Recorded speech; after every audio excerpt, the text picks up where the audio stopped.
কবে যে আমি বৃষ্টিতে ভিজেছি আমার তো মনে নেই। তো বৃষ্টিতে ভিজতে এসে আমার তো সে মনে পড়ে গেল শৈশব ও কৈশোরের কথা। বৃষ্টিতে ভিজার মধ্যে এক অন্যরকম শান্তি থাকে। তো আজকে চলে এসেছে অনেক দিন পরে বৃষ্টি বিলাস করতে। তো আজকে কি করলাম, কি হলো আমাদের সঙ্গে সব কিছু শেয়ার করবো আজকের ভিডিওতে। হ্যালো এভরিওয়ান, আসসালামু আলাইকুম। This is me Sumi from my page Salma Sumi blogs. আশা করি সবাই সুস্থ আছেন, ভালো আছেন। আলহামদুলিল্লাহ আমরাও ভালো আছি। আর এই যে দেখতে পাচ্ছেন আজকে চলে এসেছি ছাদে বৃষ্টিতে ভিজতে। অনেক দিন পর বলতে গেলে মানে অনেক দিন পর বৃষ্টিতে ভিজবো। ঠিক কবে যে বৃষ্টিতে ভিজেছি আমার তো মনেই নেই। আর এই বৃষ্টিতে ভেজার মধ্যেও কিন্তু একটা অন্যরকম শান্তি থাকে। দেখুন আমার মেয়েরা তো ফার্স্ট টাইম আজকে ওদেরকে আমি বৃষ্টিতে ভিজতে দিয়েছি। আর এখনকার সময় ভাই হুটহাট করে বৃষ্টি চলে আসে। আর আজকে এমন একটা ওয়েদার আর এমন একটা টাইমে বৃষ্টি এসেছিল মানে না বললেই নাই। তো এই যে এখন এইটা কিন্তু গতকালকের ভিডিও, শুক্রবার ছিল ওই দিন। আর শুক্রবারের দিন ঠিক বেলা 12টার সময় বৃষ্টিটা এসেছিল। ঠিক ওই মুহূর্তে আমরা গোসল করব আর ওই টাইমে বৃষ্টি এসেছে, এই কারণে আজকে আমরা ভিজতে উঠেছি। তো আমি প্রথমে উঠেছিলাম না, আমার দুই মেয়ে এসেছিল। আর ছোটোটা আগে এসে ভিজেছিল, কারণ ছোটোটা খুবই দুষ্টু, ও কারোর পারমিশন নেওয়ার কথা মনে রাখে না। আর বড়টা আমার কাছে যে বলছে আম্মু অত বৃষ্টিতে ভিজছে, আমিও ভিজবো। তো আর কি করার, কিছু তো করার নেই, বৃষ্টিতে ওদেরকে ভিজতে দিতেই হবে। তো ভাবলাম একটু আপনাদের সঙ্গেও শেয়ার করি, এই কারণে ফোনটা নিয়ে আমিও চলে আসলাম উপরে। আজকে সবাই মিলে একসাথে বৃষ্টি বিলাস করব। তো বৃষ্টিতে ভিজতে কার কার ভালো লাগে বলুন তো। আগে যখন ছোট ছিলাম তখন তো অনেক বৃষ্টিতে ভিজেছি। বৃষ্টি আসলেই তো এক লাফ দিয়ে পুকুরে চলে যেতাম। আর পুকুরের পানিতে যখন এই বৃষ্টির ফোঁটাগুলো পড়তো এত ভালো লাগতো, সেই সাথে আমরাও ডুব দিয়ে দিয়ে অনেক দূরে যেতাম, খুবই মজা করতাম। তো এখন তো মনে হয় সেই ছোট্টবেলায় ফিরে যাই। এখন তো চাইলেও সম্ভব না, তবে সেই স্মৃতিগুলো, সেই দিনগুলো খুব বেশি মিস করি।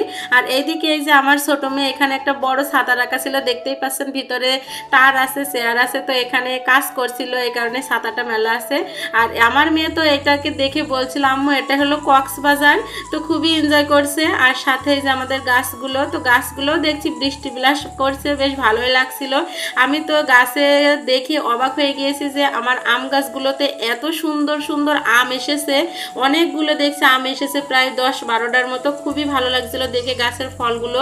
আর খাওয়াটাও বেশি বড় বিষয় না, কিন্তু দেখাটাই হলো মনের তৃপ্তি, খুবই ভালো লাগে।